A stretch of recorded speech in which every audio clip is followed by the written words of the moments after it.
Can anybody guess which one this is? So, when I started doing the YouTube stuff, I don't know, probably a little over a year ago, I mentioned I wanted to get a backup or a second of a certain gauge, right? Well, scraped together a couple guns to trade in to make this purchase happen here. These are pretty tough to find. So I actually put in quite a few 100 miles to make this one happen. So this has not been opened. As you can tell, that's the original tape. Let's see what it is.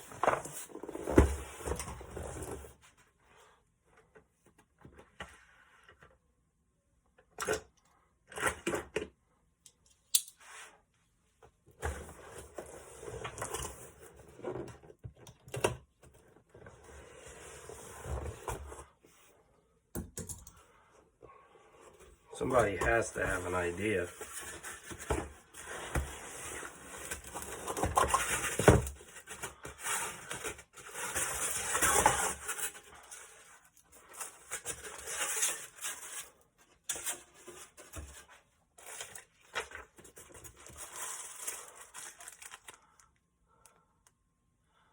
That's it.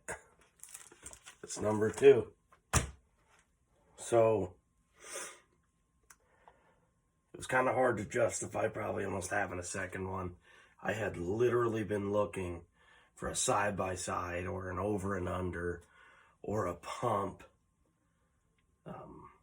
or, you know, maybe even an Ithaca Mag 10 possibly. I just could not find anything in 10 gauge that would work for my purposes. And, you know, this is just where I ended up, and it made the most sense. It's a brand new gun, same specs as my last one, my original one, except this is just a different camo. That's all it is.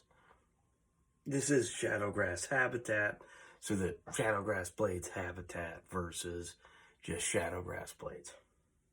So, 28-inch barrel. Fresh stinky grease that Browning puts on these things because they got to ship them over from Japan.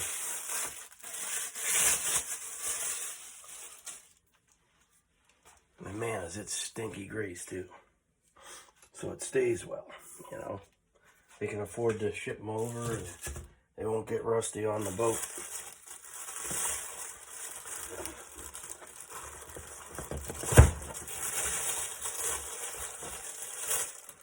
So like I said, almost identical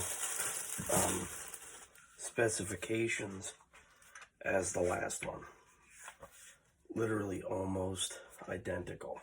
Got a lot of grease on it. I think they might have went just a little bit overboard. But that's it. Shadowgrass Habitat. Now I will say to you, the Habitat, man, I think that this camo is way better than the Shadowgrass Blades. And I'll go grab that one here real quick before I put that one together. Now remember years ago when the Shadowgrass Blades came out, it was kind of vibrant and, you know, almost, it just was too much. This one, they really dulled it down a bit. So I actually don't mind the camo at all. I'm not one of those guys that has to have the latest, greatest camo all the time. I mean, they're constantly changing it. You know, now it's like Realtree Max 7 or whatever, which is just crazy. You know, so you can go buy a pair of waders on clearance that's Max 5 for $200 off, or spend $200 more just to have Max 7. And I know some of you guys do it. As long as it's camouflaged, I don't care. Or black. You know, they have the charging handle in a little tube here. I don't remember my other one coming this way. Actually, it looks nicer than the first one. Maybe they made some improvements, I don't know. So these guns, they're pretty easy to put put together.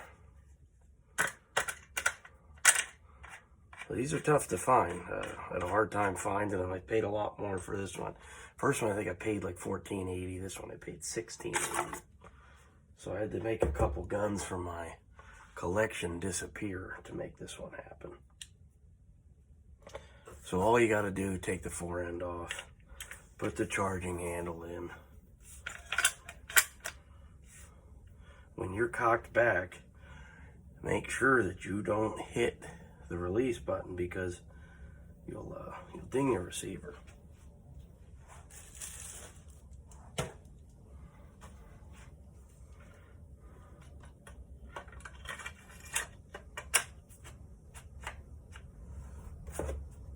And then also, don't forget, you're putting these together, index that little arm that goes through your magazine sleeve.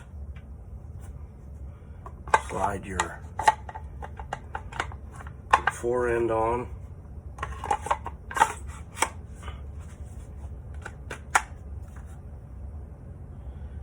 And put the magazine cap on.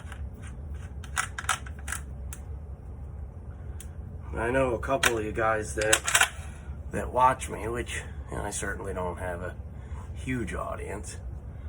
I know some of the guys that sent me messages about 20 gauge. Man, I thought you were a 10 gauge guy. Well, I think this kind of reassures it. It's 2 gold 10s. And I don't think I'd have it any other way. I love this stock design. I love these Inflex recoil pads. So how much do I like 10 gauge? Enough to own 2 of the same gun, and the only difference being the camouflage. So I just unboxed a gold 10 in a fairly unprofessional video done in my basement with my phone. So hopefully you guys enjoy. These things are getting tough to find, so you better pick up what you can. I bought it from Elk County Guns and Ammo. They're there in St. Mary's, PA. So that's where I went to get this. I have a tough time finding these things. These are great guns. These are great guns. And it's not too much gun. Trust me. It's not too much gun. It's just what the doctor ordered for waterfowl. So that'll be it. Let me know what you guys think. So yeah, I like 10 gauge enough to purchase a second one. That's for sure. All right, I'll talk to you guys later.